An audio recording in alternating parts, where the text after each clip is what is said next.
सभी विद्यार्थियों को सुप्रभात। अपने इस YouTube चैनल पर आपका स्वागत एवं अभिनंदन। हाँ, तो विद्यार्थियों, आज हम राजनीति विज्ञान विषय से महत्वपूर्ण प्रश्नों की एक क्विज देखने जा रहे हैं, जो सभी प्रकार की परीक्षाओं के लिए उपयोगी सिद्ध होगी। हाँ, तो विद्यार्थी, देखते हैं आज की क्विज। आज की क्विज का पहला प्रश्न है, नागरिकता का अर्थ है। तो आपको 4 विकल्प दिए जाएंगे, आपको बताना है कि इनमें से नागरिकता का अर्थ क्या है। तो देखिए, नागरिकों को पूर्ण सिविल एवं राजनीतिक अधिकार देना। दूसरा है, लोकसभा और हर राज्य की विधानसभा के निर्वाचन के लिए मताधिकार का प्रयोग देना। तीसरा है, संसद और विधानसभाओं का सदस्य बनने का अधिकार। और अब आपको इन नीचे दिए गए कूट का प्रयोग कर सही उत्तर चुनना है। तो देखिए, नागरिकता का अर्थ है क्या है? नागरिकों को पूर्ण सिविल एवं राजनीतिक अधिकार, लोकसभा और हर राज्य की विधानसभा के निर्वाचन के लिए मताधिकार, संसद और विधानसभाओं का सदस्य बनने का अधिकार। अब आपको कूट दिए जा रहे हैं। कूट यानी विकल्प नंबर 1 केवल 1 और 2 सही है, विकल्प नंबर 2 केवल 1 और 3 सही है, विकल्प नंबर 3 केवल 2 और 3 सही है, विकल्प नंबर 4 1 2 और 3 सही है। तो आप सोचिए कि नागरिकता का इस अर्थ इसमें से क्या है। तो यदि आपने विद्यार्थियों विकल्प नंबर 2 सोचा है कि 1 और 3 सही है, 1 भी सही है, नागरिकों को पूर्ण सिविल एवं राजनीतिक अधिकार देना नागरिकता का अर्थ है। दूसरी बात कर रहा है कि लोकसभा और हर राज्य की विधानसभा के निर्वाचन के लिए मताधिकार। तो देखिए, हर राज्य की विधानसभा यानी जिस राज्य की विधानसभा का जो सदस्य होता है, उसी विधानसभा में निर्वाचन के लिए मताधिकार का प्रयोग कर सकता है। हर राज्य यानी यह कहा कि लोकसभा और हर राज्य की विधानसभा के लिए के निर्वाचन के लिए मताधिकार का प्रयोग नहीं किया जा सकता है। तो जिस राज्य की जिस विधानसभा की निर्वाचन क्षेत्र का या निर्वाचन क्षेत्र में उस निर्वाचन नामावली में जिसका नाम होता है, उसी में निर्वाचन के लिए मताधिकार का प्रयोग किया जा सकता है। तो इसलिए 2 नंबर विकल्प है वो गलत हो जाएगा। संसद और विधानसभाओं का सदस्य बनने का अधिकार, यह भी नागरिकता का अर्थ है। तो इस प्रकार से इसमें 2 नंबर विकल्प सही होगा, केवल 1 और 3 1 नंबर सही है। इसमें 2 नंबर विकल्प इसमें कहा कि लोकसभा और हर राज्य की विधानसभा, तो हर राज्य की विधानसभा के निर्वाचन के लिए मताधिकार का जो अधिकारी है वो नहीं होता है कोई भी नागरिक। हाँ, तो विद्यार्थियों, अब देखते हैं आज की कविता का दूसरा प्रश्न। भारत का संविधान, भारत का संविधान केवल भाषाई अल्पसंख्यकों को मान्यता देता है। विकल्प नंबर 2 केवल धार्मिक अल्पसंख्यकों को मान्यता देता है। नंबर 3 धार्मिक तथा भाषाई अल्पसंख्यकों को मान्यता देता है। नंबर 4 धार्मिक, भाषाई तथा जातीय अल्पसंख्यकों को मान्यता देता है। तो अल्पसंख्यक हो सकते हैं किसके आधार पर? भाषा के आधार पर होते हैं, या धर्म के आधार पर होते हैं, या जाति के आधार पर होते हैं। तो अगर भारत का संविधान केवल भाषाई अल्पसंख्यकों को मान्यता देता है, केवल भाषाई अल्पसंख्यकों को मान्यता, केवल भाषाई अल्पसंख्यकों को मान्यता नहीं देता है, केवल धार्मिक, यहाँ पर जो केवल धार्मिक है उसको भी अल्पसंख्यकों की मान्यता भारतीय संविधान नहीं देता है।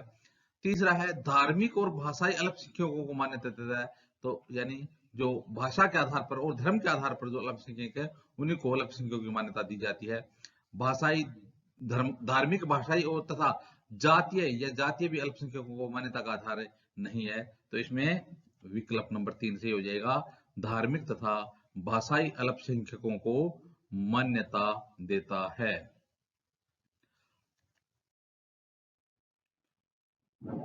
हाँ, तो विद्यार्थियों, अब देखते हैं आज की क्विज का अगला प्रश्न।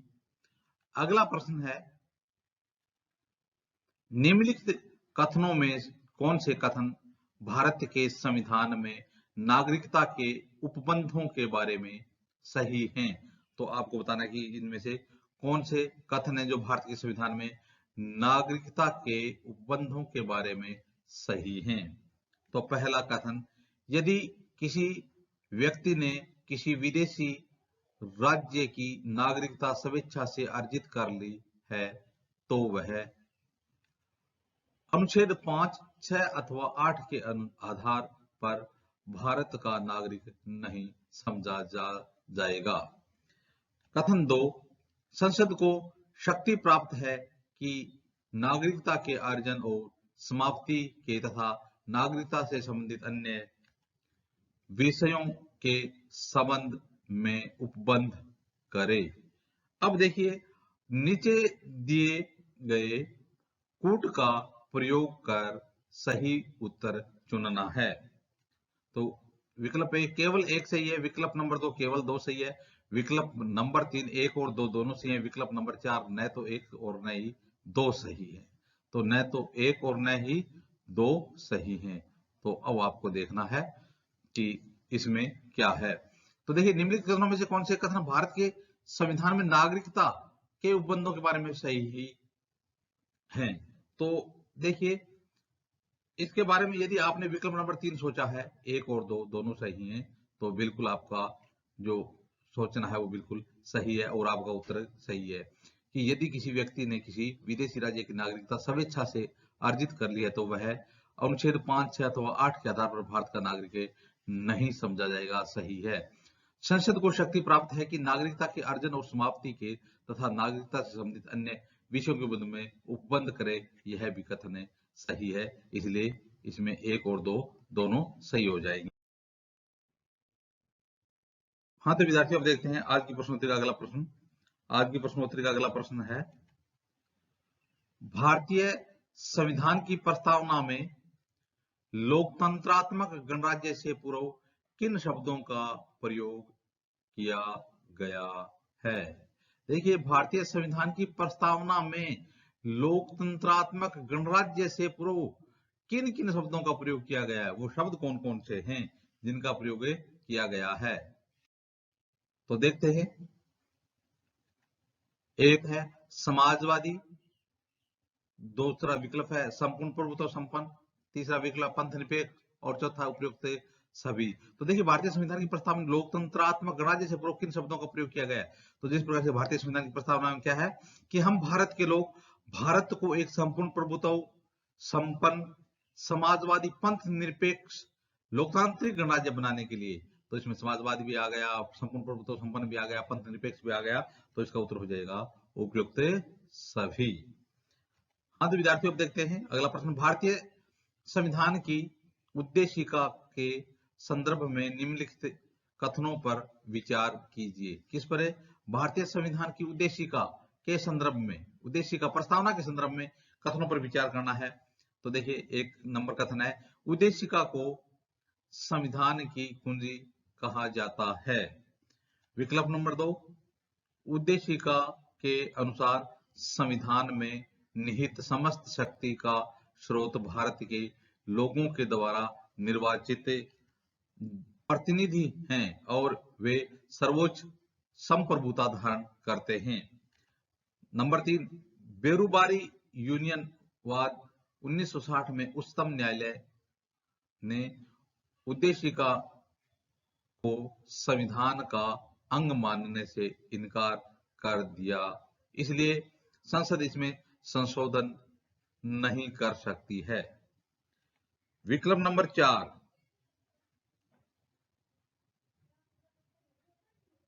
संशोधन नहीं कर सकती है। नीचे दिए गए कूट का प्रयोग कर, यानी इन नीचे जो कूट दिए गए उनका प्रयोग करो, सही उत्तर चुनना है। तो देखिए, विकल्प नंबर 1 है केवल 1 सही है, विकल्प नंबर 2 केवल 1 और 2 सही है, विकल्प नंबर 3 केवल 2 और 3 सही है, विकल्प नंबर 4 केवल 1 और 3 सही है। तो देखिए, पहला क्या है कि उद्देशिका को संविधान की कुंजी कहा जाता है, तो बिल्कुल सही है, उद्देशिका को संविधान की कुंजी कहा जाता है।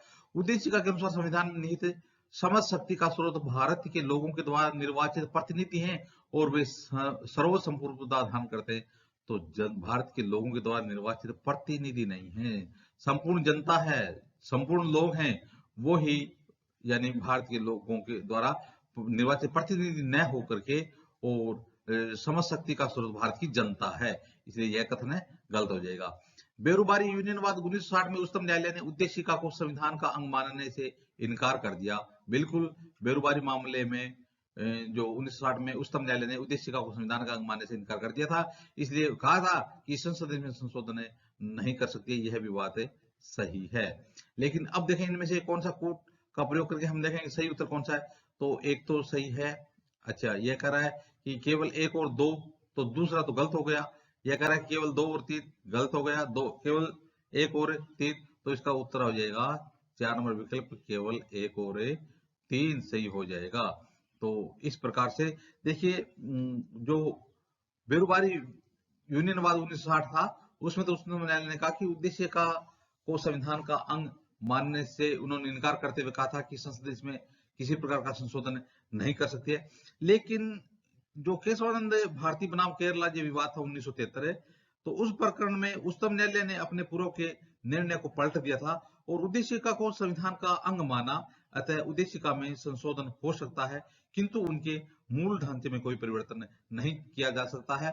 तो यह जो फैसला आया था केशवानंद भारती बनाम केरला जो 1973 में, तो इस प्रकार से 1973 में केशवानंद भारती मामले में उद्देशिका को संविधान का अंग माना गया था।